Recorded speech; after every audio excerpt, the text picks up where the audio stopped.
नमस्कार. मी चवळीचा पाला करून आणलाय ना, तर त्याची आज तुम्हाला मी भाजी बनवून दाखवते. तर चला भाजी बघूया.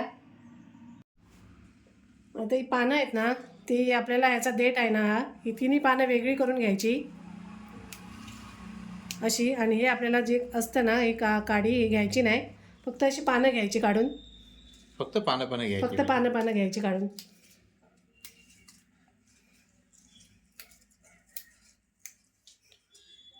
तर ते अशी सगळी पानं अशी वेगळी करून घेते मी आणि धुवून घेते.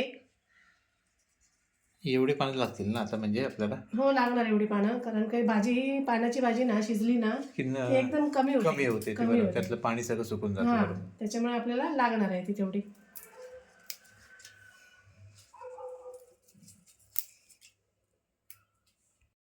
पाण्यामध्ये ना मी याचं मीठ टाकून घेते आणि भाजी सगळी याची साफ करून मी पाण्यामध्ये जरा वेळ ठेवणार आहे.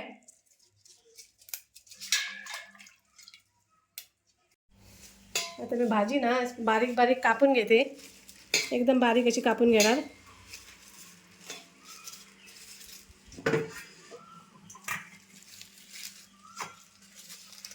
ती भाजी ना चवीला खूप छान लागते, एकदम मस्त. ही शहरातून मिळते का, अशी गावीच मिळते अशी? शहरात आपण मुंबईला असं तर मी कधी नाही बघितली ही. हां, पण आता गावी तर असते. आता उन्हाळी लोकांची परडी असतात ना, बरोबर. भाज्या करतात. हे ना कदाचित भाजी म्हणजे काढल्यानंतर टिकत नसेल जास्त दिवस, असेल कदाचित. हां, जवळच्या जवळ अशी मिळते. हो, गावालाही मिळते नाही. आताशी उन्हाळी याच्यामध्ये ना असतात, उन्हाळी भाज्यांमध्ये. आणि कुडाळात पण असते विकायला, बघितली असतील हो, तुम्ही. असते, बघितली. हो, ती कापतानाच किती सुगंध येतोय भाजीचा मस्त. हो, ताजी आहे ना एकदम. एकदम फ्रेश, त्याच्यामुळे मस्त. आणि या भाज्यांना खूप जास्त असं काही लागत नाही. साधी मीठ आणि टाकून मिरची टाकून बनवली ना तरी पण सुंदर होते. चुलीवर बनवली ना पेजेसोबतच मस्त लागते ही भाजी.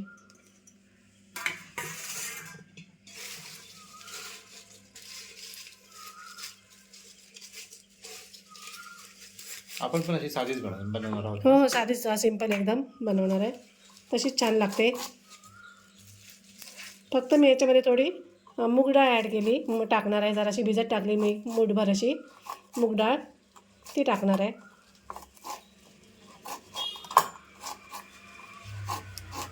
बारीक कापून घ्यायची मस्त.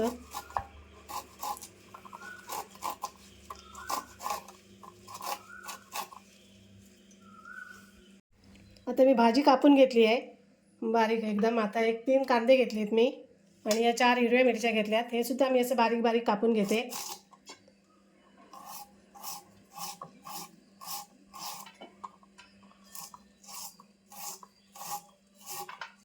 आता भाजी फोडणीला टाकते. फोडणीसाठी आता तेल टाकते.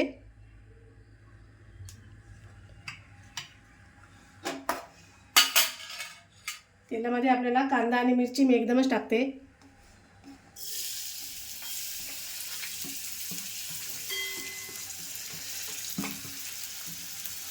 आपल्याला मोहरी जिरा वगैरे असं काही लागत नाही या फोडणीला.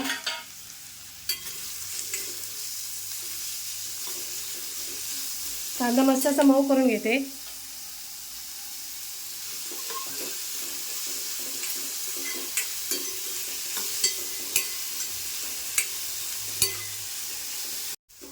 कांदा मिरची भाजली आहे, मस्त मऊ झाली. आपल्याला करपट असं काळा नाही करायचं आहे, करपून नाही द्यायचा कांदा, फक्त मऊ करायचा आहे. आता मी डाळ भिजून घेतलेली आहे. मी 2 तास अगोदर डाळ भिजत घातलेली मुगाची, ती आता मी टाकते.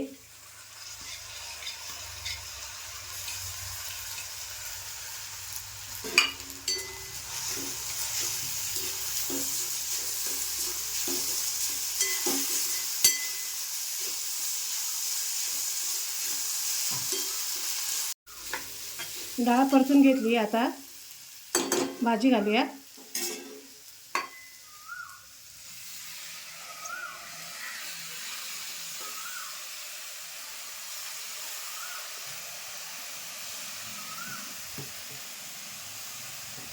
भाजीने कढई भरली. आता मीठ टाकलं की कमी होईल.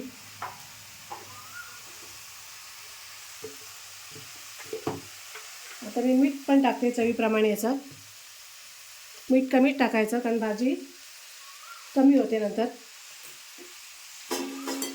कुठल्याही पालेभाज्यामध्ये ना? हो, कुठल्याही पालेभाज्यामध्ये.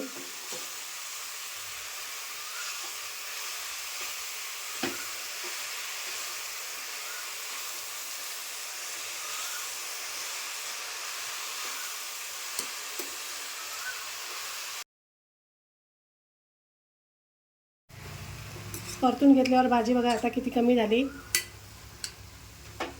आणि पाणी पण सुटलं याचं थोडंसं. आता मी गॅस कमी करून 2 मिनिटासाठी असं झाकण लावून ठेवणार आहे. तोपर्यंत मी खोबरं किसून घेणार आहे भाजीसाठी.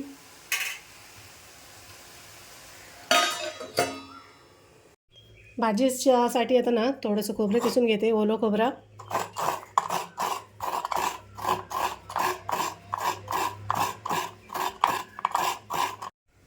दोन 3 मिनिटं झालीत. आता बघूया भाजी आपली शिजली काय. म्हणजे अशा गावठी भाज्या म्हणजे पालेभाज्या असतात ते जास्त शिजवायचं पण नाही. नाही, नाही. थोडंसं पाणी पाणी तर नाही ठेवायचं ना. भाजीमध्ये. हो हो, पाणी पण थोडीशी अशी ओलसर ठेवायची. हा, ओलसर ठेवायचं हां. म्हणजे. तरी छान लागते आणि खाता हो. येते व्यवस्थित. आपली भातासोबत पण मस्त लागते, भाकरीसोबत पण, चपातीसोबत पण छान हो, लागते. ही आता मी 2 ते 3 मिनिटासाठी शिजवून घेतली एकदम कमी गॅस करून. तर आता मी खोबरं टाकते. भाजी आपली शिजलेली आहे.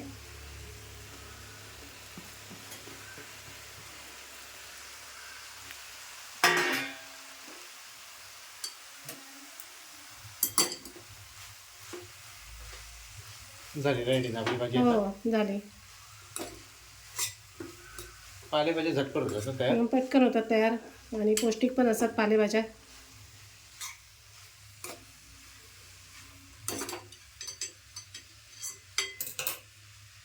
आता गॅस बंद करते.